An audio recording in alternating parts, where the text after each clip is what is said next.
என்ன விளையாட sir Rajan? Sorry please sir. மிரட்டி புடுங்கின நகையை நீ ஏன் கொண்டு போல? ஏதோ அவன் முகத்தை பார்த்தா பாவமாக இருந்தது, என் மனசு கேட்கல, அதான் வச்சுட்டு வந்துட்டேன் சார். வீட்டில் நடந்த சம்பவத்துக்கு அப்புறம் நீங்கள் மறுபடியும் சந்திச்சிருக்கீங்க, ரைட்? பார்த்தேன் சார், பல தடவை மீட் பண்ணியிருக்கோம். எதுக்கு? அந்த சம்பவத்துக்கு அப்புறம் அவளை மறுபடியும் பார்க்கணுன்னு மனசு துடிச்சிட்டே இருந்தது சார். முதல்ல நான் போய் கூப்பிடும்போது அவள் என்னை பார்க்கவே முடியாதுன்னு மறுத்துட்டா. அதை என்னால் தாங்கிக்க முடியல. அதுக்கப்புறம் மொபைல் எடுத்த ஃபோட்டோவை எல்லார்கிட்டயே காட்டி உன் மனத்தை வாங்கிடுவேன்னு சொன்னேன். ராஜன், மானத்தை வாங்கிடுவேன்னு சொன்னதுக்கப்புறம் வேறு வழி இல்லாமல் வீட்டுக்கு பின்னாடி வந்தா சார். அப்புறம் நாங்கள் சந்தோஷமாக இருந்தோம் சார். பாவம் காலில் விழுந்து அழுதா சார், என்னை இனிமேல் தொந்தரவு பண்ணாதீங்கன்னு. பார்க்க எனக்கு கஷ்டமாக இருந்தது சார். வாழ்க்கையில் முதல் தடவையாக ஒரு பொண்ணோட கண்ணீர் என்னை மாற்றிருச்சு. அதுக்கப்புறம் நான் அவளை தொடலை சார். இப்போ எப்படி ரெண்டு பேரும் செட் ஆயிட்டீங்களா? ஐயோ அப்படிலாம் ஒன்றும் இல்லை சார். அவள் ரொம்ப பாவம் சார். என்னடா இல்லை, என்ன பாவம்? உன் மேலே அக்கறை இல்லாம தான் அந்த பொண்ணு உன்னை காப்பாத்துறதுக்காக இந்த சார் தலையில் அடிச்சாளா? அது இவர் என் கழுத்தை பிடிச்சி நெரிக்கும் போது நான் செத்து போயிடக்கூடாதுன்னு, அதை தவிர வேற எந்த காரணமும் இல்லை சார். நீ சொல்ற காரணத்தை நம்ப முடியலையே. அதான் சார் உண்மை. இப்போ உண்மையை சொல்லிடுவான் சார்.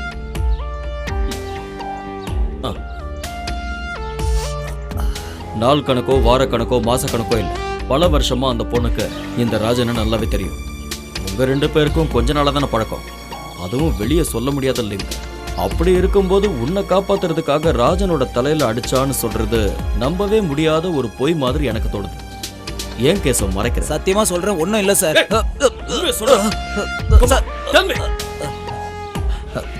சொல்றேன் சார். நான் மிரட்டினப்ப அவ மறுபடியும் என்னை பார்க்க வந்தா சார். பல தடவை வந்திருக்கான்னு சொல்ல? ஆமாம் சார். மறுபடியும் மறுபடியும் அவளை அனுபவிச்சிருக்க? ஆமாம் சார். அப்புறம் அவளே வர ஆரம்பிச்சிட்டேன். ஆமாம் சார்.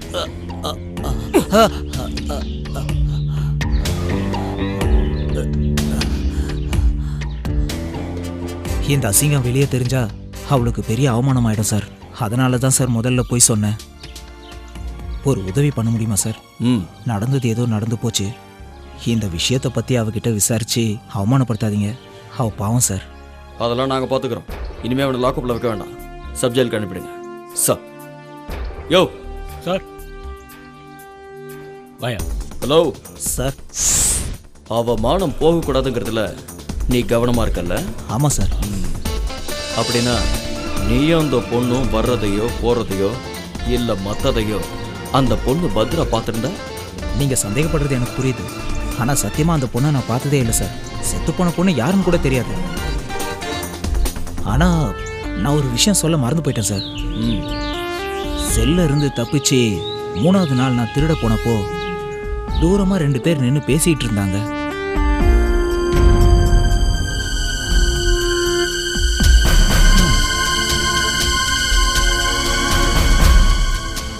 அவங்க யாரு?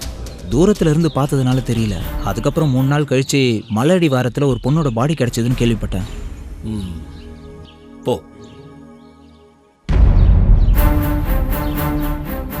அவன் சொல்றதெல்லாம் நம்பலாமா சார்? இப்போதைக்கு நம்பணும்னு இல்லை, நம்பக்கூடாதுன்னு இல்லை. ஒரு கொலைக்காரன் கூட உண்மையை சொல்லிடுவான்.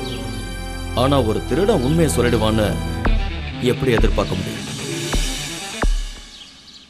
ஹலோ, கிடைச்சிருச்சா?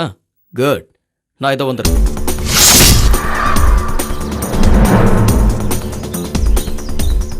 சார், லோக்கல் போலீஸ் அவங்க அம்மா ஃபாலோ பண்ணி சசி ஒளிஞ்சுக்கிட்டு இருந்த இடத்த கண்டுபிடிச்சிட்டாங்க. விஷயம் தெரிஞ்சதுமே அவனை கோழி அமுக்கிற மாதிரி அமைக்கிட்டேன். Okay, come.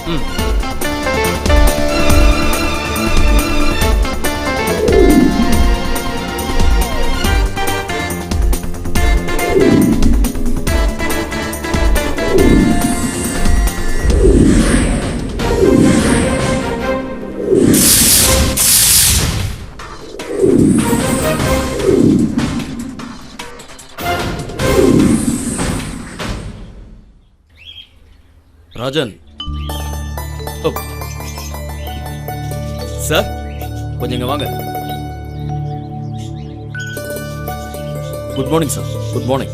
அர்ஜென்ட் எதுவும் இல்லைன்னா கொஞ்சம் பேசலாம்னு நினைக்கிறேன். நாங்கள் ஏன் கெட்டப்பு மாற்றிட்டு வந்தோன்னு டைம் வரும்போது சொல்கிறேன்னு சொன்னால? ஆமாம் சார், இப்போ அதை சொல்கிறதுக்கான நேரம் வந்துருச்சு சார். ஒரு லெட்டர்னால தான் கிரைம் பிரான்ச் இந்த கேஸில் இன்வால்வ் ஆச்சு. முருகன் எழுதின நோ அது இல்லை. நான் ஒரு இன்லைன் லெட்டரை பற்றி தான் சொல்கிறேன். பிரகாஷ், அந்த லெட்டரில் கண்டென்ட் இவ்வளோதான். பத்ரா எப்பவும் தற்கொலை பண்ணிக்க ட்ரை பண்ணுறவன்னு, தான் லவ் பண்ணுற பையன் தன்னை ஏமாத்திடுவானோன்னு பயமும் துக்கமும் அவளுக்குள்ளே இருந்திருக்கு. அதனால பத்ரா தற்கொலை பண்ணியிருக்கலாம். வந்தது மொட்டை கடுதாசி தான். எழுதின ஆளோட பேரோ அட்ரஸோ இல்லை. ஆனால் போஸ்ட் பண்ணியிருக்கிறது இங்கே இருந்தான். மொட்டை கடுதாசியாக இருந்தாலும் அது மேலே இருக்கிற அட்ரஸில் தான் விஷயமே இருக்கு. ஏன்னா சிட்டியில் தங்கி இருக்கிறவங்களுக்கு டிஜிபி ஆஃபீஸ் அட்ரஸ் கிடைக்கிறது அவ்வளோ சுலபம் இல்லை.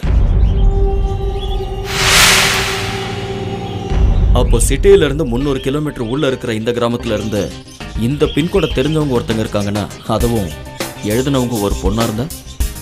இந்த லெட்டரை பார்த்ததுக்கு அப்புறம் தான் கிரைம் பிரான்ச்சுக்கு விஷயமே புரிஞ்சது. போலீஸ் இன்வெஸ்டிகேஷனை கன்ஃபியூஸ் பண்றதுக்கு முயற்சி பண்றாங்களோன்னு தோணுச்சு. லெட்டர் எழுதி வச்ச பொண்ணோட நோட் புக் தான் இது. ரெண்டுலேயுமே ஹேண்ட் ரைட்டிங் ஒரே மாதிரி தான் இருக்கு. டெஸ்ட்ல அதை நாங்கள் கன்ஃபார்ம் பண்ணிக்கிட்டோம். பத்ராவோட லவ்வர் சசி இப்போ கிரைம் பிரான்ச்சோட கஸ்டடியில் தான் இருக்கான். இந்த லெட்டர் எழுதின பொண்ணும் அவனோட லவ்வருங்கிற விஷயம் கன்ஃபார்ம் ஆயிருக்கு. யார் சார் அந்த பொண்ணு? தான் காதலிக்கிற பையனை இன்னொரு பொண்ணு காதலிக்கிறான்னு தெரிய வரும்போது ஏற்படுற வேதனை, வருத்தம், வெறுப்பு, இதெல்லாம் தான் பத்ராவோட கொலைக்கு காரணமா?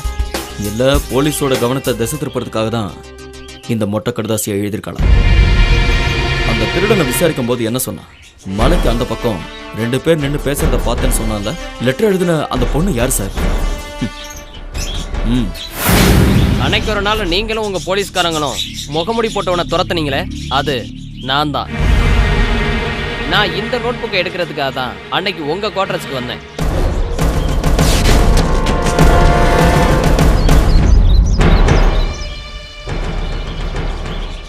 மாலதி,